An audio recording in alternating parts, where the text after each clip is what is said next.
안녕하십니까. 오늘은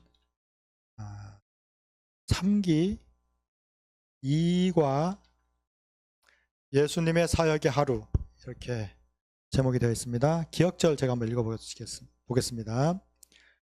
예수께서 이르시되 나를 따라오라. 내가 너희로 사람을 낚는 어부가 되게 하리라 하시니.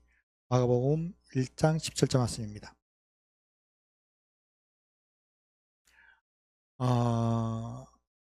저번 시간에 제가 때가 찼다 이러면서 그 연도 얘기했죠. BC 457년부터 해가지고 쭉 하면서 제가 연도를 틀렸는데 아무도 말을 안 하셔가지고 전 제가 맞는 줄 알았어요. 그래서 그 다음날 안식일에 딱 왔는데 내가 틀렸더라고요, 보니까. 그래서 마지막 한일회가 AD, 예수님이 이제 침례 받을 때가 AD 27년, 십자가 달리실 때가 31년, 돌아가실 때가 AD 34년입니다. 제가 그때 연도를 잘못 말씀드렸습니다. 죄송합니다. 하고 제 성경책을 펴보도록 하겠습니다. 마가복음 1장 17절부터 저희가 성경책을 한번 보도록 하겠습니다.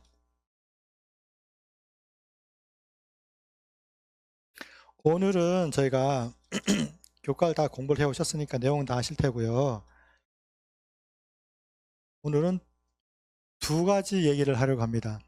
예수님께서 더 나옵니다. 기도하시는 것과 그 다음에 아무 말이나 함부로 하지 말아라, 뭐 이런 그런 교과 내용은 그렇게 나와 있지만 저희가 시간이 되는 대로 뒤에 부분은 시간이 되면 할 거고요. 일단 앞에 두 가지는 제가 이번 시간에 다루도록 하겠습니다. 16절부터 마가복음 1장 16절 한번 보도록 하겠습니다. 제가 목소리는 좋지 아니하지만 한번 제가 낭낭한 목소리로 한번 읽어보도록 하겠습니다. 갈릴리 해변으로 지나가시다가 시몬은 여기서 베드로죠. 시몬과 그 형제 안드레가 바다에 금을 던지는 것을 보시고 저희는 어부라. 예수께서 가라사대 나를 따라오너라. 내가 너희로 사람을 낚는 어부가 되게 하리라 하시니 곧 그물을 버려두고 쫓으니라. 19절. 조금 더 가시다가 세베대의 아들 야고보와 그 형제 요한을 보시니 저희도 배에 있어 그물을 깁는데 곧 부르시니 그 아비 세베대를 사꾼들과 함께 배에 버려두고 예수를 따라가니라. 이런 장면이 이제 예수님께서 제자를 부르시는 장면입니다. 그런데 여기서 우리가 이제 공부해야 될 부분이 어떤 부분이냐면 그물과, 그러니까 그물 얘기가, 어부니까 당연히 그물을 던지겠죠, 그렇죠? 근데 제자들 보면 어떤 장면이 나오냐면 그물을 깁는 장면이 나옵니다. 그물을 깁는 장면.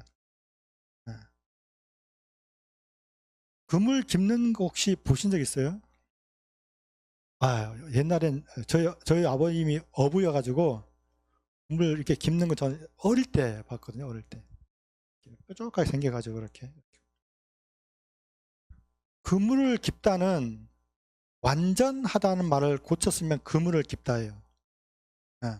텔레이오스라는 단어는 성숙이라는 단어를 나타내기도 합니다. 성숙.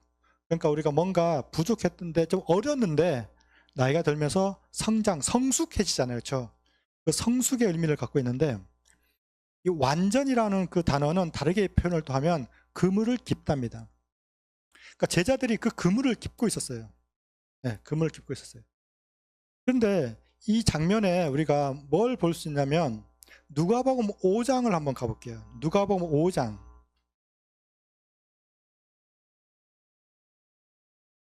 5장 5절. 시몬이, 누가복음 5장 5절입니다. 시몬, 베드로입니다. 베드로. 시몬이 대답하여 가로되 선생이여 우리들이 밤이 맞도록 수고를 하였으되 얻은 것이 없지만은 말씀에 의지하여 내가 그물을 내리리이다 하고 그리한즉 고기를 애운 것이 심히 많아 그물이 찢어지는지라. 나오죠. 이게 제자들의 모습입니다. 그물을 깁다가 왜 완전이라 그러냐면, 예, 우리 고기를 나가보면, 제가 고기 나가보진 않았지만, 이게 고기를 나가면, 고기를 잡으면, 던지고 났는데, 이 그물이 정상적이고 완전하다고 생각을 하는 거예요. 근데 나가서 고기를 딱 던져보면, 그물 던져보면, 고기를 잡을 때 어떻게, 왠 이 한쪽 구성이가 좀 불안한 거예요. 이쪽 구성 불안해요. 그럼 가지고 와서, 또 무태 와서 그 그물을 깁습니다. 부족한 데를 때우는 거예요. 아, 이제 완전해졌어. 괜찮아졌어. 완벽해.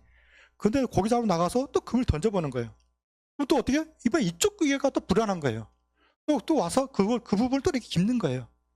그것처럼 완전이라고 하는 것은 내 품성이 내가 완전해서 완성이 아니라 내가 뭔가 부족한 부분을 자꾸 이렇게 기워가는 거예요. 그게 완전인 거예요. 근데 제자들의 모습이 어땠어요? 이 그물이 초기에 그물이 찢어졌다 그러잖아요. 그렇죠? 제자들의 품성과 제자들의 신앙과 제자들의 믿음이 바로 이랬어요. 뭐예요? 어때요? 그물이 찢어지는 거예요. 네. 요한복음 21장을 한번 가보도록 하겠습니다. 요한복음 21장 2절만 잠깐 보면 21장 1절부터 한번 볼게요. 21장 1절. 그 후에 예수님이 부활한 겁니다. 그 후에 예수께서 디베랴 바다에서 지금 이게 처음에 예수님께서 제자들을 어디서 부르셨는지 혹시 기억나요? 갈릴리 바닷가에서 불렀어요. 갈릴리 바다. 근데 이번에 예수님께서 부활하셨는데 이번에 어디서 제자를 부르셨냐면 디베랴 바다에서 불렀어요. 이 바다가 같은 바다입니다. 그러니까 갈릴리는 유대식 표현이에요. 유대. 이스라엘식 표현이 갈릴리고 로마식 표현이 디베랴인 거예요. 디베랴.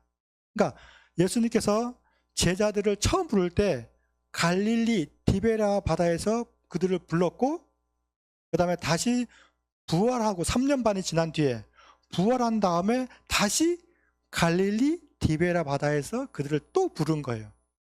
처음에 누가 나와요? 거기에 베드로가 나오는 거예요. 제자들 다 불렀죠, 당연히. 그런데 그들이 처음 불렀을 때 갈릴리 바다에서 제자들을 부르는데 그들이 뭘 하고 있냐면 그물을 깁고 있었어요. 근데 그 그물을 던졌어요. 근데 그물이 어떻게 해요? 찢어져요. 무엇을 나타내냐면 제자들의 상태를 나타내요. 처음 예수님 만났을 때 그들의 제자들의 모습이 마치 그 불완전하게 깁은 그 그물이 찢어지는 것 같은 그들의 믿음 상태. 오늘날 우리 상태와 비슷한 겁니다. 내가 예수님을 믿는다고 믿는데 어때요? 완전한 것 같아요? 완전한 것 같은데 던져봤더니 찢어지는 거예요. 근데 여기 2절부터 한번 볼게요. 시몬 베드로와 디두모라 하는 도마와 갈릴리 가나 사람 나다나엘과 세베대의 아들들과 또 다른 제자 둘이 함께 있더니 시몬 베드로가 나는 물고기 잡으러 가노라 하매 저희가 우리도 함께 가겠노라 하고 나가서 배에 올랐으나 이 밤에 아무것도 잡지 못합니다. 그때도 마찬가지였어요. 누가복음에도 그때도 가서 하나도 못 잡았어요. 그럴 때 예수님께서 배 오른편에 그물을 던져라. 그러니까 고기를 잡는데 그물이 찢어진 거거든요.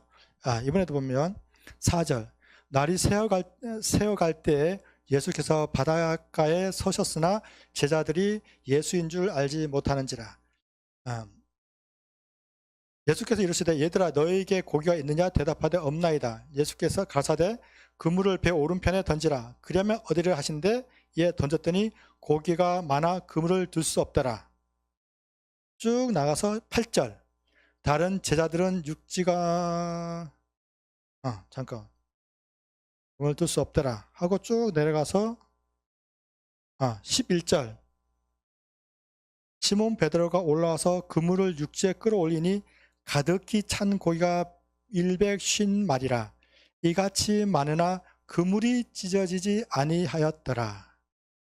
왜 마가하고 요한이 그 그물 찢어진 얘기를 왜 굳이 성경에 썼을까요? 그 그물 찢어진 게 뭐가 중요하다고? 중요합니다. 그물은 뭘 상징했어요? 그 그물은 제자들의 믿음의 상태랄까? 그들의 어떤 예수님에 대한 그 갈증, 갈망, 예수님을 향한 그들의 시선, 그들의 믿음, 그런 걸로 상징하는 거예요. 그런 표현들이에요. 근데 그물을 깁는 거예요. 항상 그들은 그물을 깁었어요. 그들은 그 상태가 부족하지만 완전해지기 위해서 그 나름대로 계속 그물을 깁어가요. 3년 반 동안 그들은 그들의 나름대로 그물을 깁어가는 거예요. 근데 3년 반 전에 처음에 예수님을 만났을 때 그들의 모습은 어때요? 마치 그물이 찢어지는 것 같은 그들의 모습이에요. 그들의 신앙이, 그들의 믿음이, 예수님을 향한 그들의 마음이 마치 자기네들은 완전하다고 생각해. 이 정도면 됐어. 난 예수님을 잘 믿어. 라고 생각하지만 어때? 그 믿음이 찢어지는 거예요. 근데 3년 반이 지났어요. 예수님이 십자가도 경험했어요. 부활도 경험했어요. 그리고 나서 다시 그물을 던졌는데 어때요? 그 그물이 찢어지지 아니하는 겁니다. 아무것도 아니에요. 근데 왜 요한이 그걸 기록을 했을까? 이것은 그 제자들의 모습이, 오늘날 우리 모습도 마찬가지예요. 우리의 모습이 마치 제자들이 처음 예수님을 만났을 때 그 모습처럼 우리의 모습이 어때요? 난 잘났어. 나는 내 신앙은 난 만족해. 나는 예수님을 잘 믿어. 라고 마치 제자들이 그랬던 것들 같은 모습일 수도 있습니다, 우리가. 하지만 3년 반이 지난 제자들의 모습이 찢어지지 아니하는 그물의 상태가 된 것처럼 우리의 모습도 어떻게 될까요? 나중에는 내가 예수 그리스도를 정말 이해하고 예수 그리스도를 정말 사랑하고 부활하시는, 십자가에 달리고 부활하신 그 예수 그리스도를 내가 진정으로 믿는다라면, 그 의미를 깨닫는다라면 나도, 우리도 찢어지지 아니하는 그런 그물을 가진 믿음의 소유자가 될 거라고 확신합니다. 두 번째는 어디로 가냐면, 두 번째 얘기로 이제 가보도록 하겠습니다. 다시 이제 마가복음 1장으로 다시 돌아와서 1장 21절부터 1장 21절 제가 좀 간단하게 한번 쭉 한번 읽어볼게요. 저희가 가버나움에 들어가니라. 예수께서 곧 안식일에 회당에 들어가 가르치심에 무사람이 그의 교훈에 놀라니 이는 그 가르치는 것이 권세 있는 자와 같고 서기관들과 같이 아니함이러라. 23절 마침 저희 회당에 더러운 귀신 들린 사람이 있어 소리질러 가로되 나사렛 예수여 우리가 당신과 무슨 상관이 있나이까? 우리를 멸하러 왔나이까? 나는 당신이 누구인 줄 아노니 하나님의 거룩한 자니이다. 25절 예수께서 꾸짖어 가로사대 잠잠하고 그 사람에게서 나오라 하시니, 그 다음에 더러운 귀신이 그 사람으로 경련을 일으키게 하고 큰 소리를 지르며 나오는지라. 그 다음에 29절 회당에서 나와 곧 야고보와 요한과 함께 시몬과 안드레의 집에 들어가시니 시몬의 장모가 열병에 누웠는지라. 사람들이 곧 그의 일로 예수께 여짜오는데 나아가서 그 손을 잡아 일으키시니 열병이 떠나고 여자가 저희에게 수종드니라. 32절부터도 봐도 이게 병 고치는 게 나옵니다. 혹자는 제가 이제 예수님께서 가버나움에서 귀신 들린 자, 영적으로 병든 자, 시몬의 베드로의 장모, 육적으로 병든 자, 영적과 육적으로 병든 자를 고쳤다. 이렇게 표현하신 분도 봤습니다. 물론 맞지만 저는 그렇게 그것보다는 저는 좀 다르게 좀 해석을 하려고 합니다. 가버나움은 나훔이란 나움의 마을이라는 뜻이에요. 가버나움은 나훔의 마을이라는 뜻인데 나훔은 위로라는 뜻입니다. 위로. 그러니까 가버나움은 위로의 마을이라는 뜻이에요. 위로하는 마을. 위로 마을. 위로하는 마을. 그런 뜻이에요. 그러니까 예수님께서 지금 어디 왔냐면 위로하는 마을에 와서 안식일에 누구를 고치냐면 병자를 고치시라는 겁니다. 이 병자들이 어떤 병자냐면 귀신 들린 자예요. 뒤에 누가 문둥병자 얘기를 안 했구나. 뒤에 아까 그 뒤를 더 읽으면 문둥병자 얘기도 나옵니다. 한번 생각해 보세요. 우리 저번에 공부했지만 이스라엘 백성들은 이 병든 자를 뭐라고 생각했어요? 죄인이라고 생각했어요. 하나님께 네가 뭔가 죄졌지. 그러면서 이 귀신 들린 사람이 오늘 하루만 이 귀신 들렸을까요? 수시로 쓰러지고 넘어지고 소리 지르고 누가 봐도 귀신 들린 자예요. 근처에 갈 수도 없어요. 회당에 와서 엄청 소리 지르고 회방을 놓는 사람이. 말로 다 손가락질해요. 그 사람이 오면 다 피해요. 하루 이틀이 아닙니다. 문둥병자 어때요? 문둥병자. 성경에도 다 멀리하라 그랬어요. 그렇죠? 그 사람을 볼 때마다 사람들이 다 돌아갑니다. 다 피합니다. 말을 걸 수가 없어요. 그 사람 보면 사람들이 다 어떻게 또 손가락질하면서 죄인이라고 그래요. 부정한 자라고 얘기를 해요. 친구가 있었을까요? 없었어요. 귀신 들린 자나 문둥병자나 이 시몬의 장모도 마찬가지예요. 물론 시몬의 장모는 쭉 걸린 건 아니에요. 그렇지만 시몬의 장모가 열병이 걸렸다는 열병이라는 자체가 거의 죽을 듯 하는 병을 열병이에요. 시몬의 장모가 막 숨이 넘어가니까 막 죽을 것 같은 거예요. 사람들이 어땠을까요? 그걸 보면서 이거 어떡해. 베드로의 장모님이 병에 걸렸대. 어떡하지? 이랬으면 좋았을 텐데 또 죄졌구만. 언제 잊었을까? 저렇게 심한 병이면 큰 병일 거야. 사람들이 뒤에서 어떻게 해요? 수군덕거리는 거예요. 근데 예수님께서 그곳을 찾아갔습니다. 귀신 들린 자, 시몬의 장모, 문둥병자가 있는 곳으로 예수님의 그 가버나움으로 찾아갔습니다. 누가복음 4장 16절 기억하십니까? 누가복음 4장 16절. 제가 저번에 했는데 한번 가보도록 하겠습니다. 표정을 보아하니 뭐지? 이런 표정이라서 누가복음 4장 16절 한번 가도록 하겠습니다. 누가복음 4장 16절. 예수께서 그 자라나신 곳 나사렛에 이르사 안식일에 자기 규례대로 회당에 들어가서 성경을 읽으려고 서심해 선지자 이사야의 글을 들거늘 책을 펴서 이렇게 기록한 데를 찾으시니 곧 주의 성령이 내게 임하셨으니 이는 가난한 자에게 복음을 전하게 하시려고 내게 기름을 부으시고 나를 보내사 포로된 자에게 자유를, 눈먼 자에게 다시 보게 함을 전파하며 눌린 자를 자유케 하고 주의 은혜의 해를 전파하게 하려 하심이라 하였더라. 이 나시적으로 저번에 했던 거. 예수님께서 위로의 마을에 오셔가지고 병든 자를 위로하시는 겁니다.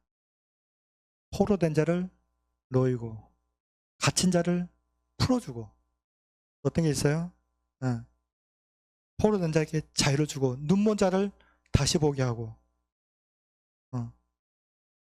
눌린 자를 자유케 하고.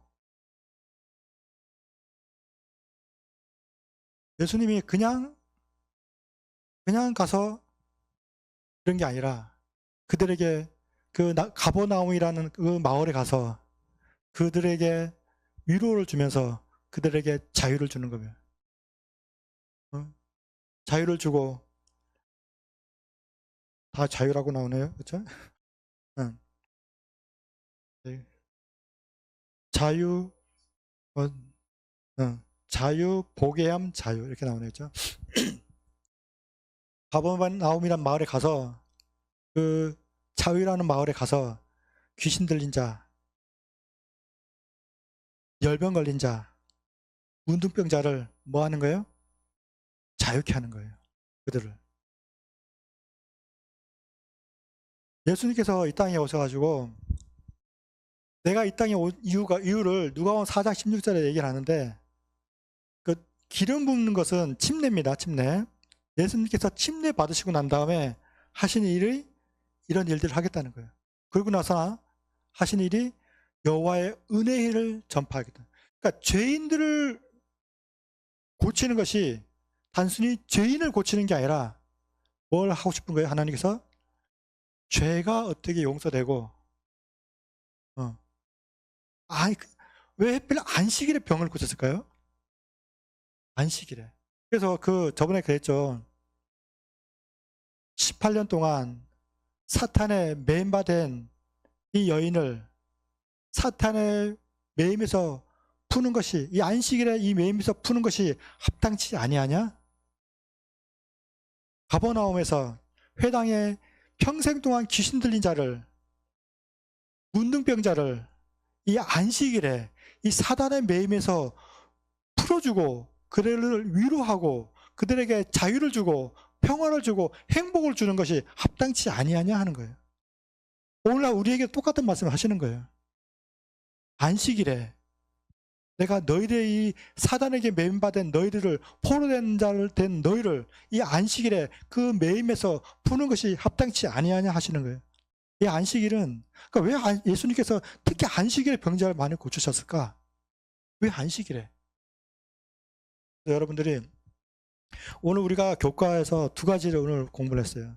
하나는 제자들 부르시는 것. 제자를 부르시면서 그들이 처음에는 부족했지만 예수 그리스도를 이해하고 십자가와 부활의 예수 그리스도를 만난 다음에는 그들이 어떻게 바뀌어요? 완전해져 가는 모습으로 바뀌어갑니다. 우리의 모습도 그런 모습으로 바뀌어갈 수 있습니다. 바뀌어갈 겁니다. 예수님께 제자를 부를 때 뭐라고 하신지 혹시 아세요? 내가 너희를 사람 낚는 어부가 되게 하리라 그랬어요. 좀 이상하지 않아요?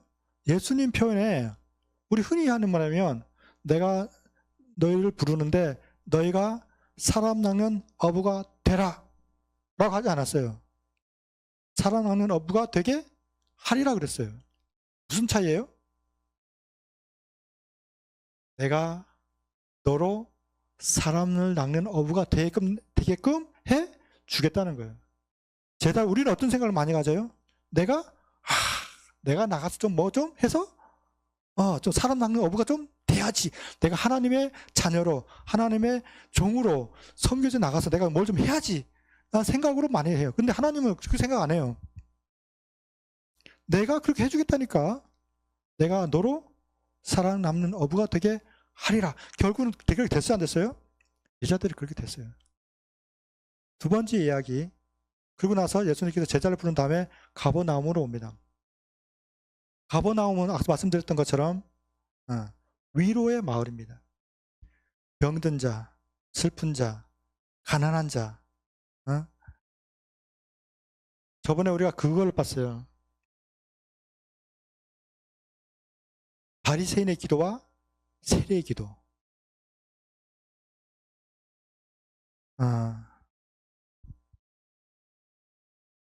마태복음 5장 38절에 이런 얘기가 하나 있습니다.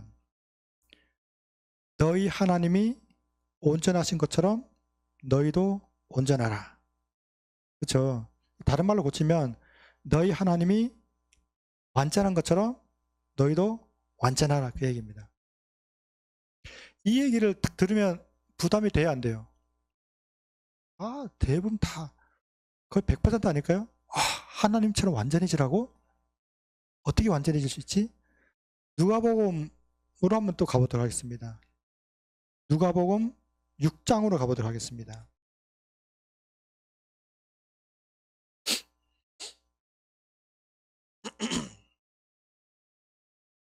누가복음 6장 36절. 누가복음 6장 36절. 너희 아버지의 자비하심 같이 너희도 자비하라. 같은 말이에요. 같은 말이에요. 예수님께서 지금 산상보훈에서 뭐라고 하셨냐면 하나님의 완전한 것처럼 너희도 완전해라 그랬는데 누가는 그걸 다르게 표현해서 너희 하나님이 자비하신 것처럼 너희도 자비하라 그랬어요.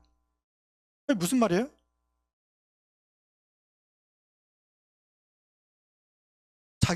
하나님이 자기가 자기한테 자비할까요? 어떻게 생각하세요? 내가 나한테 자비해. 이게 성립이 되는 말이에요? 내가 나한테 자비해. 자비하라는 얘기는 누구한테 하는 거예요? 이거는 남한테 해주는 거예요. 너희 하나님이 자비하다는 거예요. 너희 하나님이 자비한 것처럼 너희도 같이 자비하라는 얘기예요. 하나님은 어떤 사람한테 자비할까요? 하나님 어떤 사람한테 자비해요?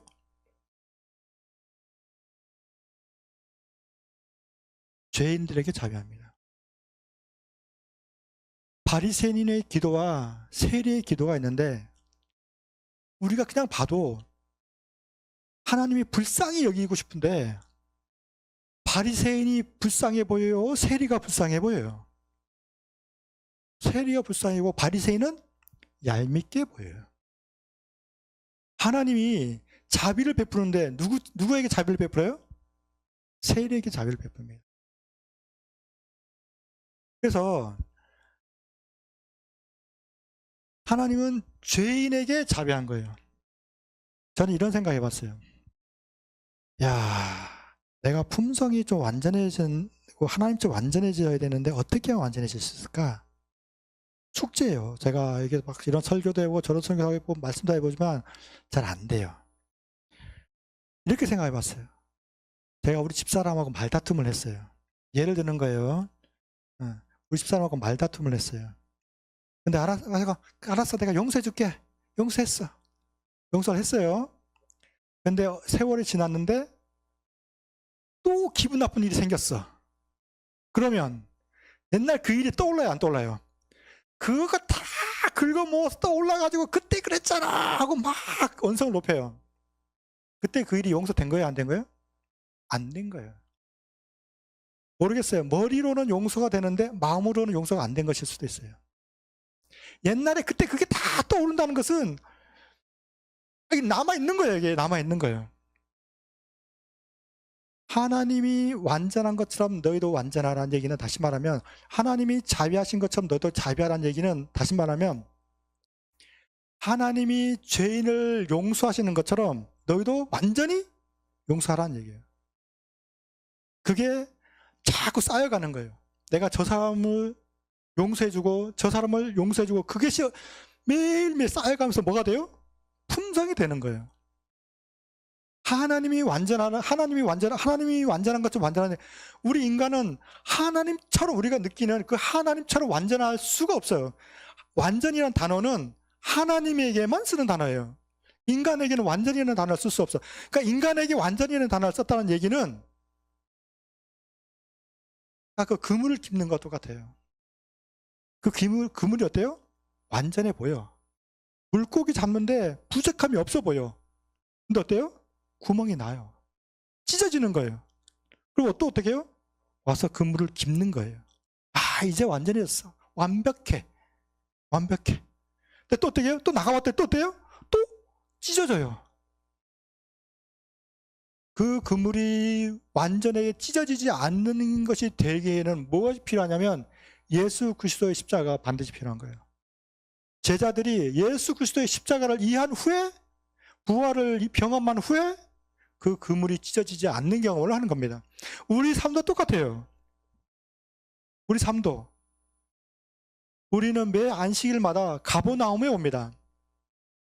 우리는 매 안식일마다 가버나움 회당에 옵니다. 뭘 받아요? 하나님으로부터 우리는 위로를 받습니다. 죄에 대한 위로. 그래서 예수님께서 저번에 우리 했지만 하나님 나라가 가까웠는데 너희가 회개하고 복음을 믿으라 그래요. 어떤 데가 하나님 나라예요? 우리가 서로 뭐 해주는? 서로 완전해질 때. 내가 송봉기라고 우리 장로님을 볼 때마다 나한테 부스부스 기분 나쁜 게 있을 수 없어요? 있을 수 있어요. 내게 잘못을 할 수도 있어요. 그렇죠? 근데 그걸 어떻게 하라고요? 하나님이 완전히 용서해 주는 것처럼 내가 어떻게 해줘야 돼요? 완전히 용서를 하는 거예요. 뭐가 자꾸 또 기분 나쁜 일 있으면 뭐가 올라와요? 지금서 올라와. 이거는 완전히 용서해 준 게 아니에요. 그냥 내가 그래 용서해 줄게 라고 이게 해버린 거지. 그래서 너희가 하나님이 온전하신 것처럼 완전하신 것처럼 너희가 완전하라는 얘기는 하나님이 자비를 베풀어서 죄인을 용서해 주는 것처럼 너희도 자비를 베풀어 다른 사람을 완전히 용서해 주라는 얘기입니다. 그래서 그 모습을 가버나움에서 하나님께서 우리에게 보여주시는 겁니다. 오늘의 얘기는 그리고 뒤에 예수님께서 기도하시는 장면과 그 다음에 어떤 것들을 가서 말하지 말라. 교과책의 얘기를 우리가 좀 이해해 보면 그 다음 거 우리는 저도 이렇게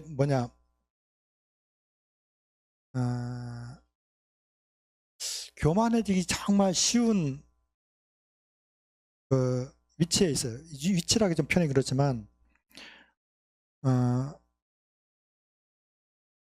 다른 사람들이 이게 얘기를 할 때 당신은 성경도 많이 알고 뭐 이런 얘기를 많이 듣잖아요. 그렇죠?